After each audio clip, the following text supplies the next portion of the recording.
Check the time. Don't want to do too long. I got a test tomorrow. I'm gonna get that degree and get out of this bullshit. Tell you that. You have to forgive me. No, I'm in a bad mood. I'm honest. I'll be honest with you. Because of some of the press I've been getting, it's starting to drive me nuts. I mean, don't I have a right to privacy? I mean, I no longer have a private life. I mean, I think I have a right to that, and I'm sorry. I read a thing about myself in the National Enquirer about a week ago I could not believe. I mean, so what if I have this thing on my balls?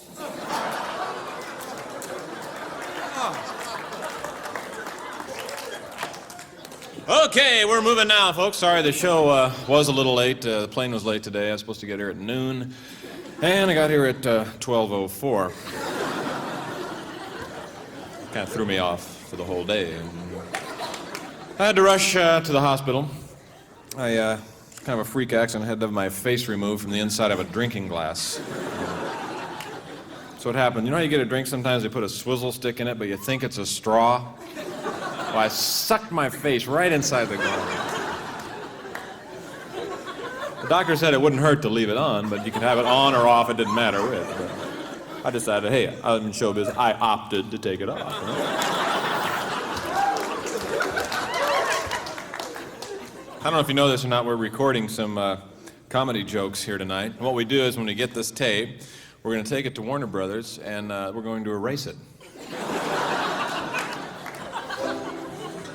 I'd like to open up with kind of a traditional comedy bit. I'm going back to the old traditional comedy bits. I know I used to do the far out, but now I'm back to the traditional because I have the both now. The traditional on one hand, the far out on the other. So now the whole, the unified.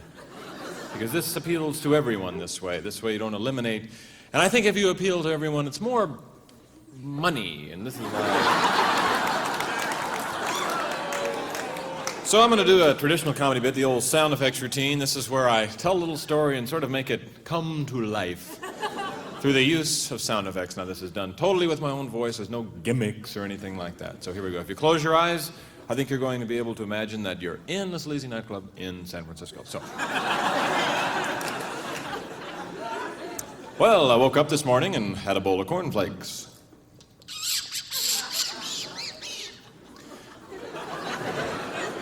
Then I went down and started up the car.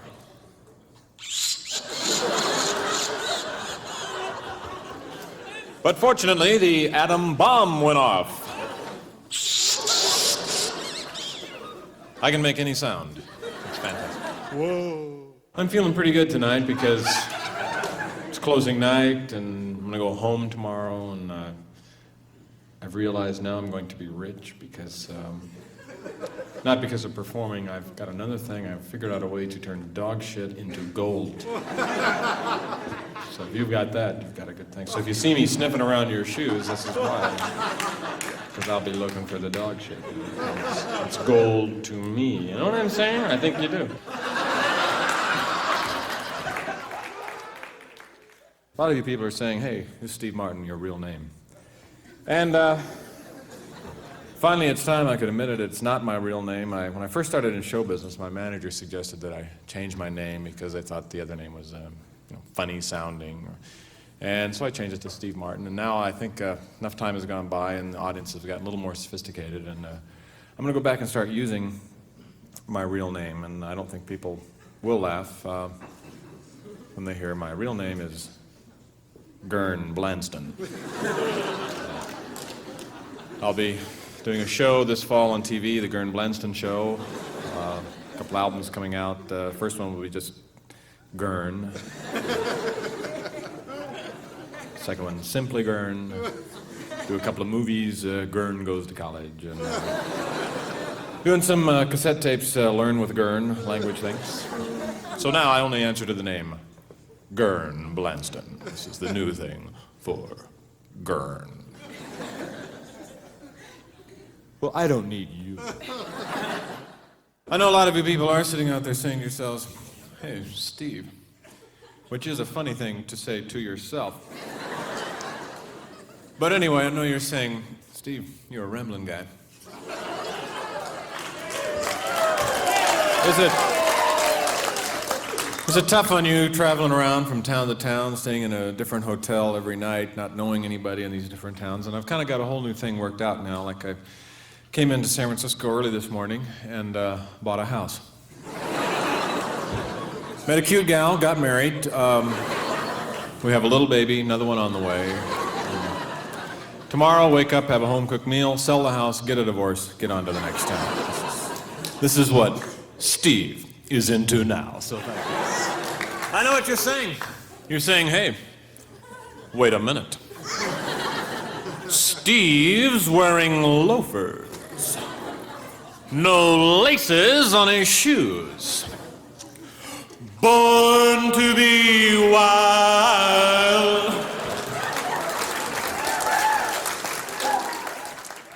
Okay. You know, a lot of people come to me and say, Steve, how can you be so fucking funny?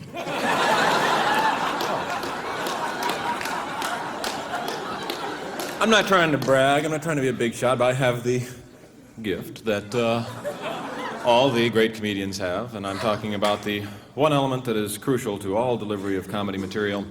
I'm talking about, of course, timing. Timing.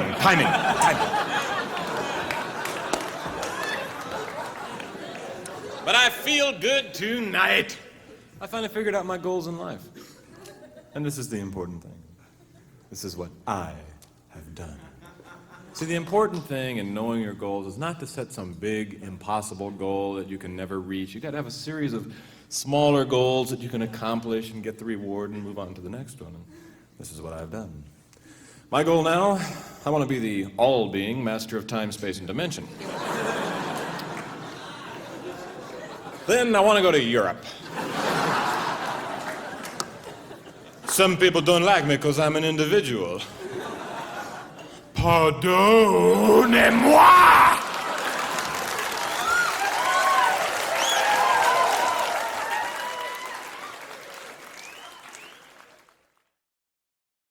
How many people ate at McDonald's tonight? Reason I ask is I'm kind of jealous because the last time I came here, they kicked me out of this one. I can't go back in there anymore. This is stupid. I went in and I accidentally started a grease fire. I threw a match in the cook's hair. So I have a theory about McDonald's, and that is everything they make is all one thing. And in the back, you know, they have this big vat full of this stuff. And these little molds combine and it goes, hamburger, malt, paper box. Here's your change. Thank you. You know, a lot of people think, they say to me, hey, you travel around all the time, you must not be able to get good foods to eat. But I love hot dogs. And you can get a hot dog any place, so it's easy for me to eat right. But people still come up, they say, oh, don't eat hot dogs, they have really weird things in them, you know. But it doesn't bother me because I love animal lips.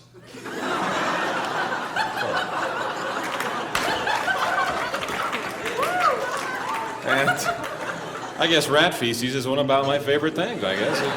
I do enjoy it. So, you know, everybody thinks traveling around is really wild, you know, and they say, hey, you must meet a lot of girls, and it's not. It's kind of a lonely life, I guess, and you really don't meet people because you don't have time. Maybe you're in town for one night or, you know, at the most a week, and it's really kind of a lonely kind of life. You really spend a lot of lonely nights, I guess.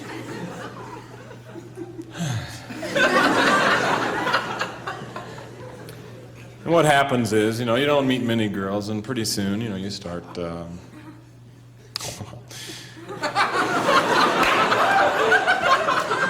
you start getting, like, weird sexual outlets, I guess. I shouldn't talk about this. Well, hey, what the heck? We're here. We're with. Okay, now. I'm not ashamed of it anymore. I used to be, but now, hey, what the heck? I like to I like to wear men's underwear. What'll happen? You know, I'll come into a town like this, and I'll resist for a couple of days, you know, and then I'll start getting that feeling, you know, and I'll go down to Penny's, and I'll buy some men's underwear. Take it back to the hotel and put it on. And then sometimes, I like put it on under my clothes. I mean, I can go out into the street and no one will know I have it on. That's why. 'Cause the times they are a-shonging.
And I bought a stereo.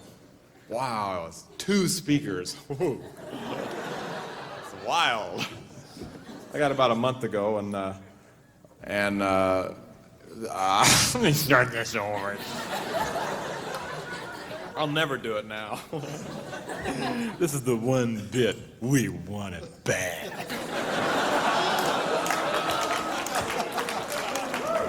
The one bit that's gonna make me.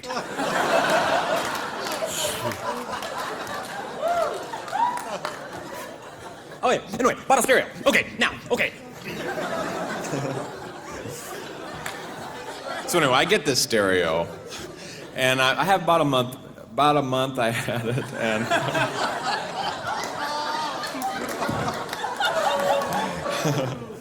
no, I bought a stereo. And I'm gonna think I'll go away from this and come back to it, okay? No, I did. I bought a stereo. No, but seriously, stereo, me, bought. So I'm listening to this thing, and then I heard the quad system with the 4 speakers, and I said, this is it. This is great. So I got rid of the stereo and got the quad. And this was the sound I was looking for. But I listened to it a couple of days. I said, hey, this sounds like shit. So I went out and I got the Googlephonics with the 12 speakers, and this was more to my liking for a while. But the ear gets sophisticated pretty fast, and I got rid of that. Got the Millionaire with the 1,000 speakers, and I'm listening to it. I say, hey, this sounds like shit too. The other one was shit 1. This is shit 2. So finally, I got the Googlephonics, the highest number of speakers before infinity.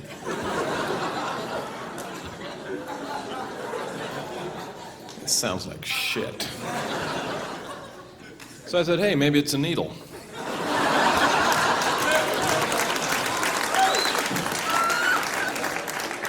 So I had the old typical diamond needle and searched around, finally got the moon rock needle, and cost me $3 million for that. So now I have a Googlephonics stereo with a moon rock.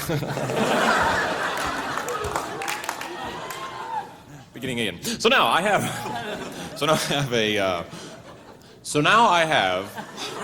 I must be stoned. I thought it'd help, you know?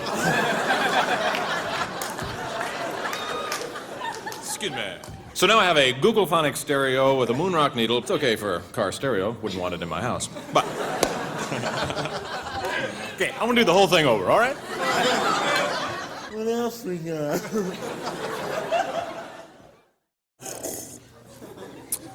I feel good tonight.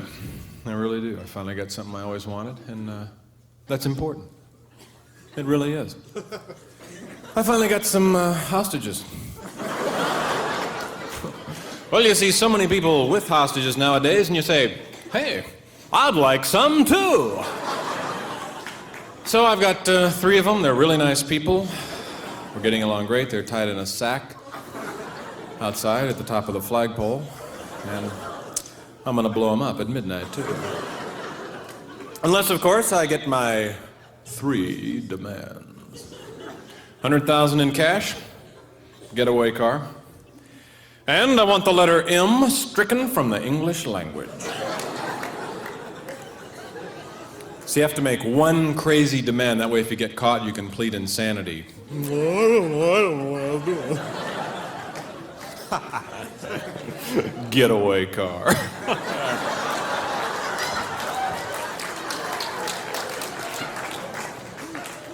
What other gags are there? The Cruel Shoes. Anna knew she had to have a new pair of shoes today, and Carlo had helped her try on every pair in the store. Carlo spoke wearily. Well, that's it. That's every pair of shoes in the place. Oh, you must have one more pair. No, not one more. Well, we have the Cruel Shoes. But no one would want to try. Yes, let me see the Cruel Shoes. No, you don't understand. You see, the Cruel Shoes are... Get them. Carlo disappeared into the back room for a moment and then reappeared carrying an ordinary shoebox. He took off the lid and removed a hideous pair of black and white pumps. But this was not an ordinary hideous pair of black and white pumps. Both were left feet. One had a right-angle turn in it with separate compartments that pointed the toes in impossible directions. The other shoe was 6 inches long and was curved inward like a rocking chair with a vise and razor blades to hold the foot in place. Carlo spoke hesitantly. Now you see, they're not fit for humans. Put them on me. But put them on me. Carlo knew all arguments were useless. He knelt down before her and forced her feet into the shoes. The screams were incredible. Anna crawled over to the mirror and held her bloody feet up where she could see. I like them! She paid Carlo and crawled out of the store into the street. Later that day, Carlo was overheard saying to a new customer, well, that's it. That's every pair of shoes in the place. Unless, of course, you'd like to try the Cruel Shoes.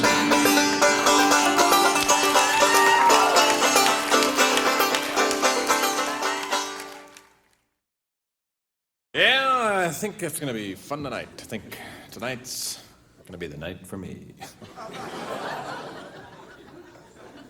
I think you know what I'm talking about.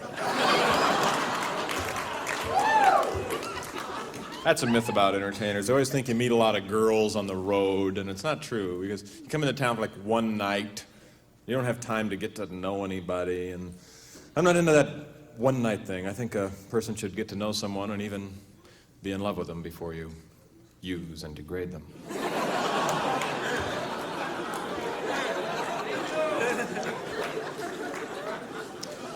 I've never been able to get along with women in the long run. I went with a girl for 3 years once, and I thought I was doing a good job of, you have to treat a woman a certain way. I remember one time she came up to me and she's kind of depressed, and she said, "Steve, I don't think you respect me as a woman." And I kind of soothed her, and I said, "What are you talking about? You're the best hog I've ever had."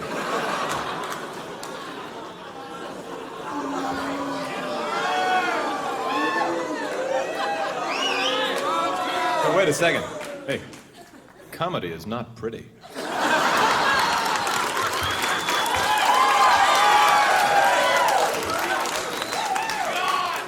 My parents never taught me about sex when I was a kid, and I actually learned about sex from watching Neighborhood Dogs. And it was good. Go ahead and laugh. No, go ahead. And it was good because animals are very instinctual, and I think the most important thing I learned was never let go of the girl's leg, no matter how hard she tries to shake you off.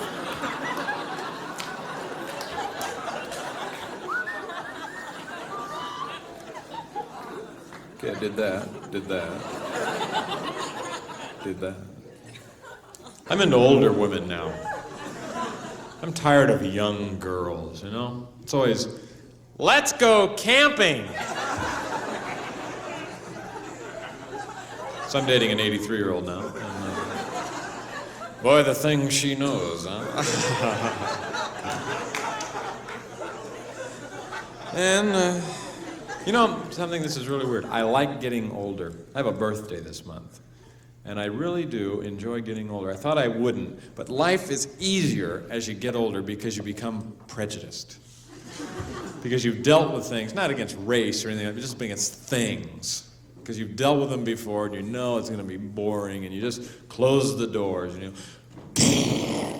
people come up and go, "Hey, let's go try this new thing."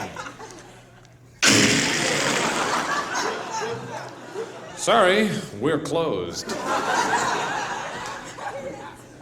And I think the secret to enjoying getting older is being able to be honest with yourself, because there are certain changes that do take place as you get older, and there's nothing to be ashamed about. And this is what I have learned. For example, I know that someday my hair will turn gray. And when that happens, I'll be able to accept it because I am honest with myself.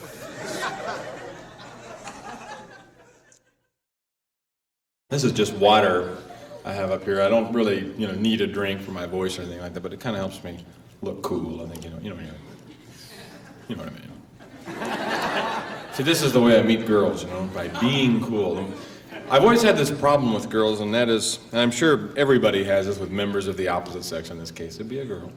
And, you start talking to them, and you can be real cool, real confident up to a point, and you start to ask them out or something, and it's like, you lose control of your lips, and you get nervous and mealy-mouthed, and, it's like, yeah, I'll be going to London for a couple of weeks, and then, I'll be back here in 2 weeks. No, I've got to stop in New York for 6 days for some business there.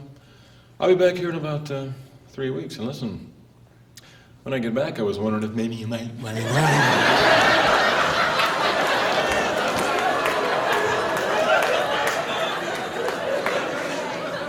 Now, my other problem was, in talking to girls, I could never remember the right sequence of things you're supposed to say. It's like I'd meet a girl and say, "Hi, was it good for you too?" And if a girl ever spent the night, I'd wake up in the morning and then try and get her drunk. It was like, all wrong. So what I've done is I've memorized a routine for meeting girls. Now, the most important thing is you got to have a great opening line, okay? So let's say you're at a party and you spot the girl, but you're talking to the guys about the game, how this. Yeah, I think Pittsburgh beat them by 27 points. Well, this whole artificial turf thing is really sick.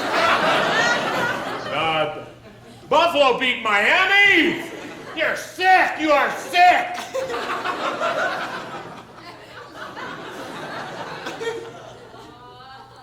You see that over there? Watch this. Watch. Yeah, I make a lot of money. I'm into the stock market, baby. I don't know if you know anything about the stock market or not, but well, if you do, you'll appreciate this. I bought cardboard when it was 14 cents a ton. And it's up to 16 cents now. And let's see, I bought 3 tons of it, so...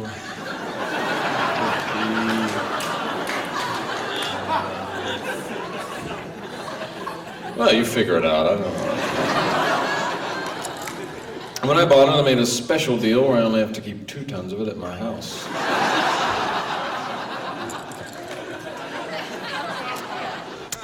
I just got me a new car, too. You're pretty excited about that. It's a prestige car. It's out in the lot. 65 Greyhound bus. Yeah, put a lot of money into that baby, too, you know. Put a new dog on the side.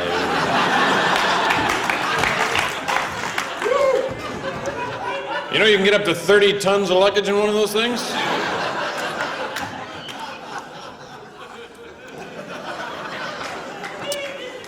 So listen, you want to come over to my place? Well, look, just in case hell does freeze over, where can I reach you? Okay. Oh.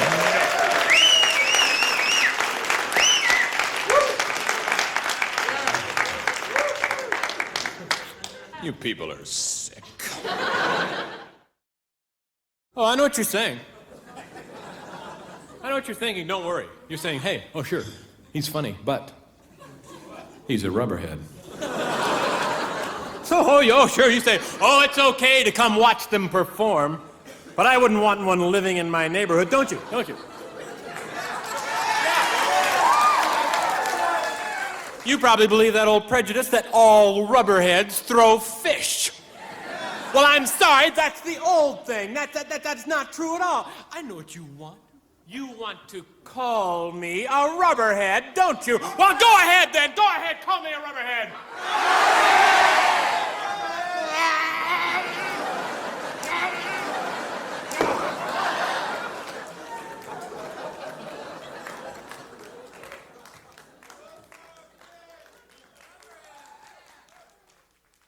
Well, I had a weird experience the other day. Jeez.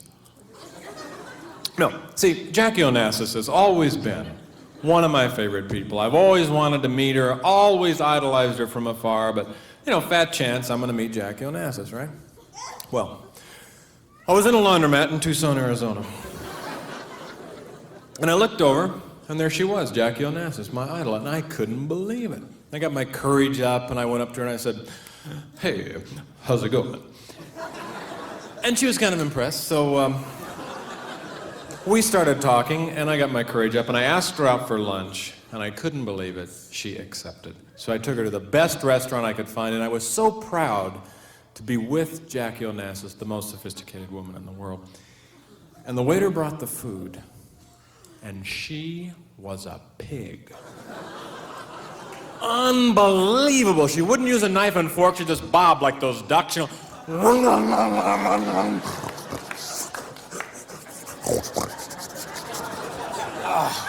And I had 2 fried eggs, and she goes, hey!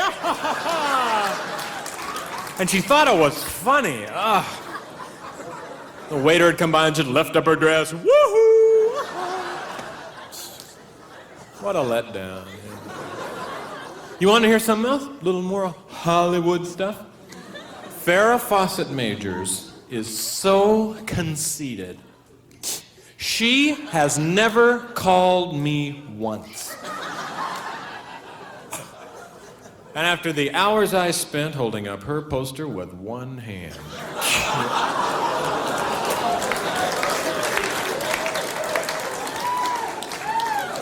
You know why these big celebrities get away with stuff like that? I'll tell you why. Because the public has a short memory. And I'm sorry, I hope I haven't offended you, but that's the way it is. No, I mean, let me give you a little test. How many people remember a couple of years ago when the Earth blew up? How many people? See? So few people remember.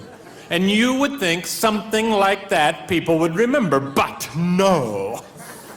Come on, you don't remember when the Earth blew up? It was completely destroyed? And we escaped to this planet on the giant space ark? Where have you people been? And the government decided not to tell the stupider people because they thought that it might affect...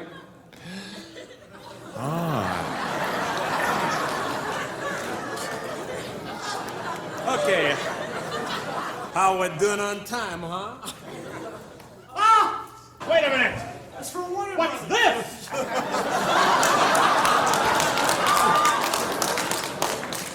You can have it back. Wait a minute. Stop. Wait a minute. Oh, wait a minute. Playback. Push play. After the hours I spent holding up her poster.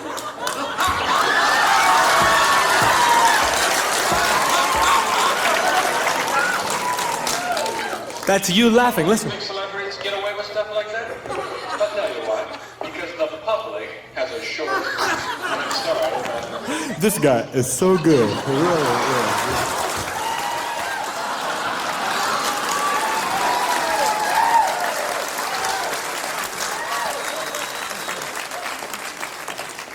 You can be a millionaire and never pay taxes. You can have $1 million and never pay taxes. You say, Steve, how can I be a millionaire and never pay taxes? First, get $1 million. Now, you say, Steve, what do I say to the tax man when he comes to my door and says, you have never paid taxes? Two simple words. Two simple words in the English language. I forgot. How many times do we let ourselves get into terrible situations because we don't say, I forgot? Let's say you're on trial for armed robbery. You say to the judge, I forgot armed robbery was illegal. Anyway, I'll take this with me. I did a lot of good gags from this, the old comedy bits. And I don't really need to do this anymore. I'll be honest with you, because I invested my money. And well, anyway, you have been a great... Wait a minute. I had $50 in here. No, I had $50 in this pocket right here. And it's gone now. Someone stole my $50. And it was somebody out there. I'm sorry, I'm a little pissed off about this. Now, was it my road manager? Did he steal my $50? Was it my personal manager, my agent, my lawyer, my accountant? Was it my girlfriend that stole my $50? This makes me sick. And I know I had the $50 because I always put my money in this pocket. I never put it in this.